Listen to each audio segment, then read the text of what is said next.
We turn to attacking mechanic in Pathfinder 2e, beginning with attack rolls. So oftentimes during combat you will attempt a check called an attack roll, and the kind of a roll will vary depending on the kind of weapon you have and the kind of attack it is, but generally they fall into one of the three categories. There is the melee attack roll, ranged attack roll, and spell attack roll. Melee attack rolls are a special kind of a check, so the formula is quite similar. As you can see, the attribute modifier used for melee attack roll is strength.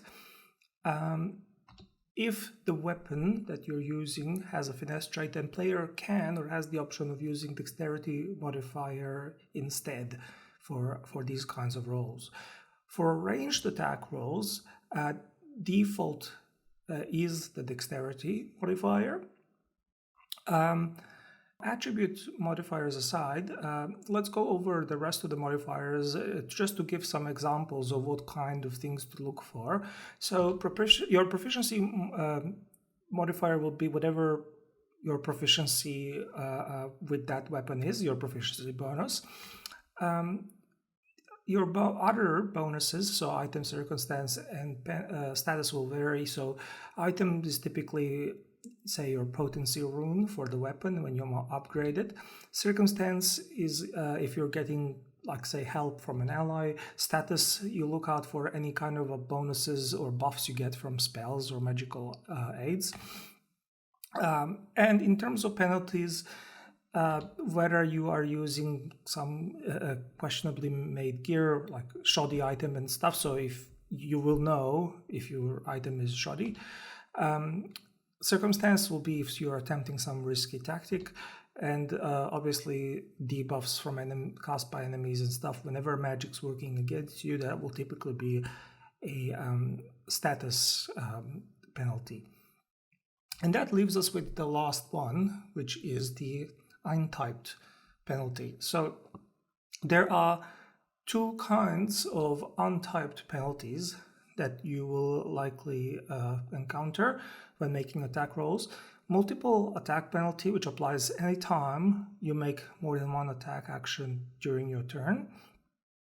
And range penalty, which applies with, as the name suggests, with ranged and thrown weapons. So starting with the first, this represents your loss of accuracy when making more than one attack per turn, and it is as you can see, you can refer to a table to see how the penalty is applied. So first strike, nothing, there's no penalty when you normally attack, but if you decide to repeat the same attack again and again, this is how the penalties are. This is what the penalties are. Now there are some weapons that have that offer the reduction to multiple attack penalty, that have so just keep an eye out for weapons that have agile trait, because for them the multiple attack penalty is less. Now, if you happen to be wielding more than one weapon, penalty for strike action is always with the weapon you use at the time. So to illustrate that, perhaps it's better to illustrate it with an example. Let's say you have a long sword and a short sword. You have both of them. And suppose you are attacking 3 times with those two weapons, and the order of the attack is long sword, short sword, long sword. Okay, so your first swing, long sword, there is no penalty. Second one, the penalty is -4. Third one, penalty is -10. So this is what that rule means. It's important to keep in mind that this isn't just for strike when you're attacking directly like this. Any kind of action that has attack trait, like shove, trip, disarm, these all count towards the multiple attack penalty. So it's not just for direct strikes. The other thing is that this kind of penalty only applies during your turn. So if you're performing a reactive strike, for example, on someone else's turn, then you don't have to worry about this. Range penalty, so that now we're moved to the next one, the second of the untyped penalties. This one applies when, as the name, as you can imagine, when you're attacking enemy beyond your weapon's range. So this is one of those things, it's better if I show you rather than tell you. So, so to understand, so let's say you have a crossbow with a range of 120 feet.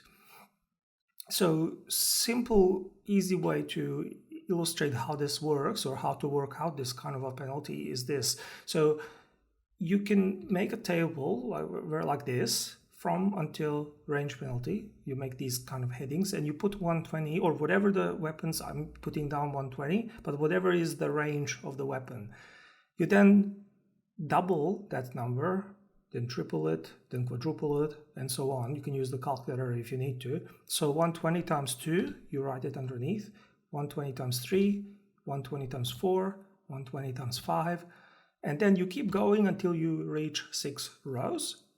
And then you just populate the other bits like this. And then you get your table for your specific weapon for range penalty. So as you can see, the penalty increases by -2 for each additional increment beyond the first. So these are all multiples of your range. So 120, 240, 360. If the range of the weapon, if it was a different weapon with a different range, then obviously the numbers will change from until. So from 0 to 120, there is no penalty. From 120 to 240, penalty is -2. Then in the next range, it's -4, and so on.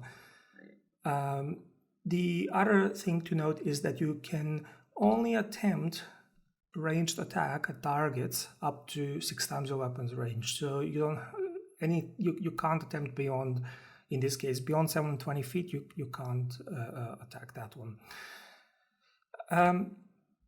Spell attack rolls work a little bit differently, so we've put them aside. But typically, sometimes you will need to make a spell attack roll, and these are usually when you're targeting creatures AC or armor class. We'll talk more about defense in another lecture. But again, you have that same formula for check, the base formula we've used before. And we're going to go over these modifiers. So first off, attribute modifier will depend on how you got the spell.